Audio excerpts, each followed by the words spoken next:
Welcome to another GTC course review. Today we're up on the sunny Gold Coast playing at the RACV Royal Pines Golf Club. There are 3 9-hole courses here, the green, the gold and the blue course. Today you'll be watching us go around on the green and gold 9s. The course is a par 72 and measures 5,870 metres off the white markers and 6,734 metres from the black markers, which we used when Royal Pines hosted the Australian PGA Championship between 2013 and 2019. Let's also see if I can break 100 on the same course that has graced the likes of Cam Smith, Adam Scott and Steve's dad Greg Chalmers. The green and gold course will set you back around $105 if you book online, with RACV members being eligible for a discounted rate of $89. These prices all include the use of electric cart. If you have travelled here from interstates, there is no need to worry about bringing your clubs along, as you can hire from a selection of clubs for around $60. I use the Titleist AP2s and George used the Callaway Rogue STSs. One thing to look out for is the hole markers at each tee box. They're coloured for the 9 you're playing, and the green and gold 9s do overlap a few times. So be sure to check these so you're playing the right holes.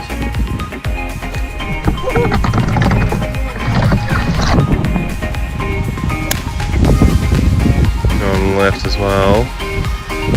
That's water as well.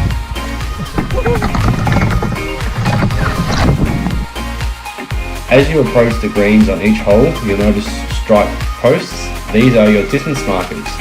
4 stripes is 250 metres to centre, 3 stripes 200 metres, 2 stripes 150 metres and 1 stripe 100 metres.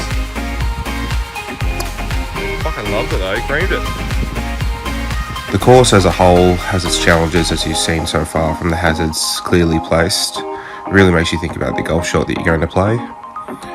And located only a short drive from Surfers Paradise, we would definitely recommend making the trip out to play here. I wouldn't have said the greens are overly quick. However, some advice from the Uber driver on the way in was that they struggle to stop the ball on the approach shot, so you might want to consider pulling out old Rick's bump and run. Since the course was redesigned, the greens are now more tiered rather than flat, making your approach shot critical to avoid some nasty looking putts.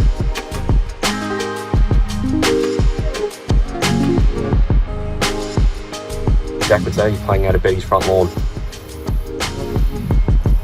Tells you he's got to go. It is very tight.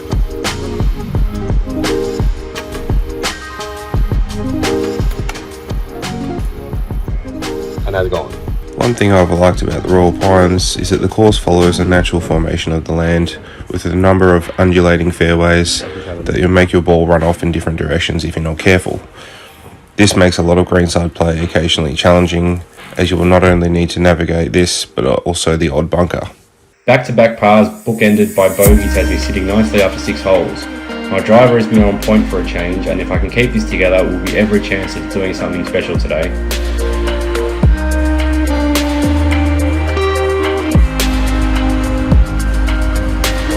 Oh, you read the break.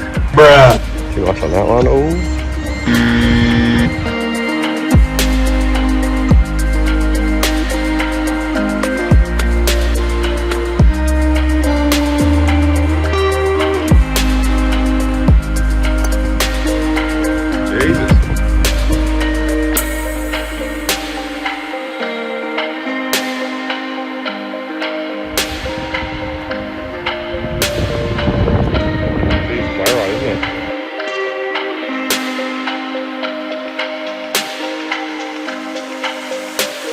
The 7th is the hardest hole on the course. It has water along the left, and the right hand side has bunkers that will catch any drives that go too far long. You also have to be mindful of the water hazard that cuts across the fairway around 50 metres short of the green.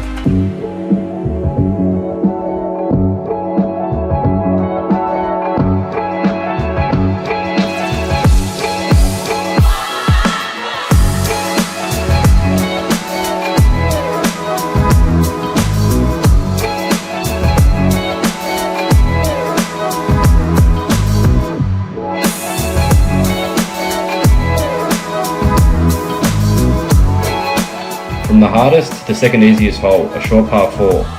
The fairway bunker doesn't pose any trouble, and if you're accurate off the tee, a birdie chance awaits.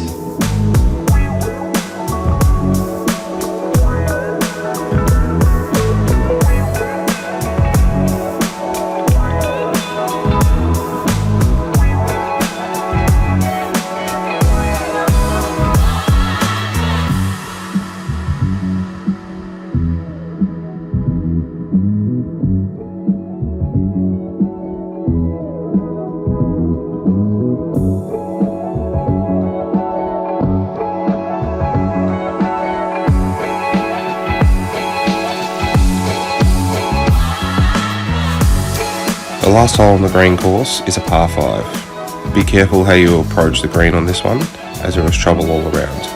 It's not overly long, but it could be worth laying up for a nice chip shot so you don't ruin your round right before the turn.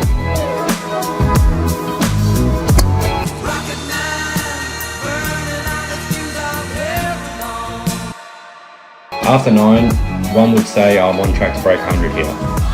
A bit slack on the 9th with a triple, but I turn around on 48, so the maths adds up.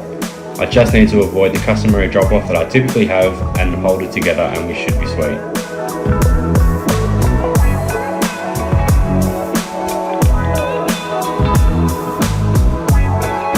The second is a par 4 with bunkers up the left side of the fairway.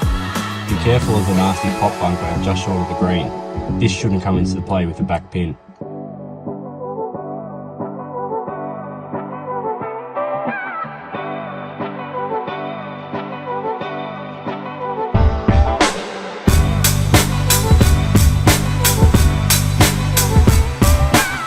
So yep, as I was saying before, customary drop off. A tough slog between 10 and 13 has left me with a lot of work to do to finish my round.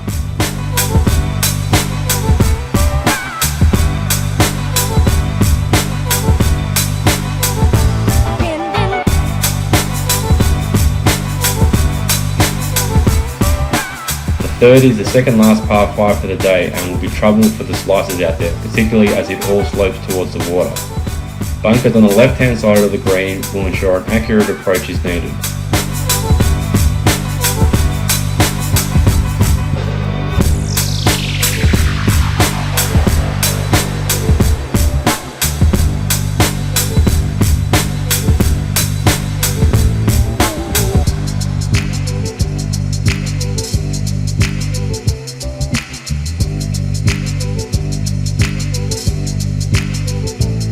Par 4 fourth has a very narrow landing zone.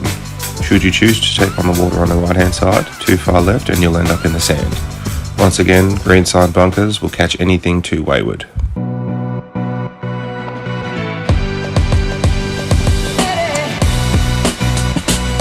Stay.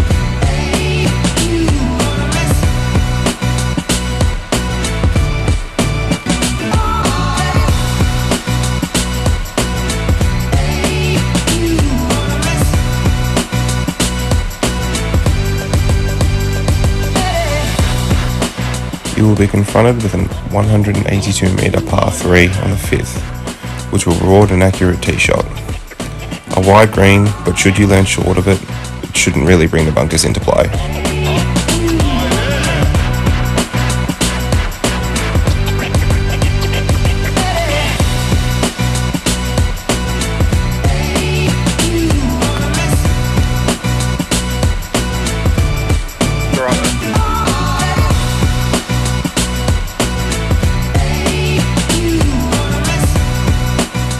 Sixth is a par 5 and it's relatively straight and goes off to the left with a nicely placed bunker protecting the green from those trying to reach it in 2. If you can make your way around that, you'll have a nice chip onto the green to have a chance at birdie or even eagle with some luck.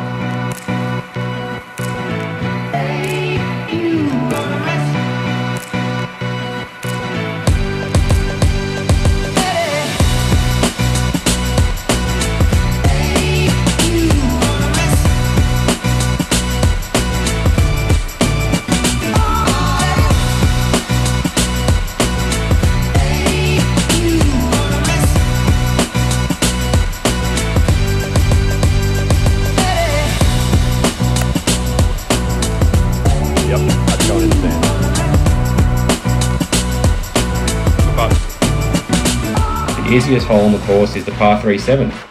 At 112 metres, pull out the wedge and let it rip. That's a nice shot.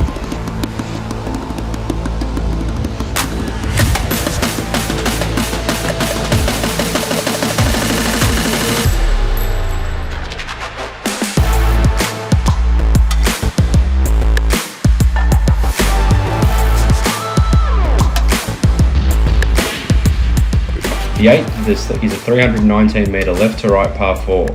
Navigate past the fairway bunkers and you'll be faced with greenside bunkers and a nice tree, which could block an approach for a back right pin. That shouldn't come into play otherwise.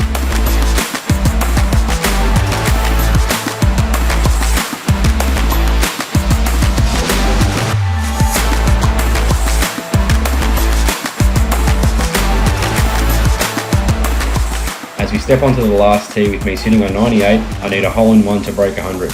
Who'd have thunk it? Stepping onto the last hole with a sniff. It won't happen today, but certainly a positive round on the journey. It's alright.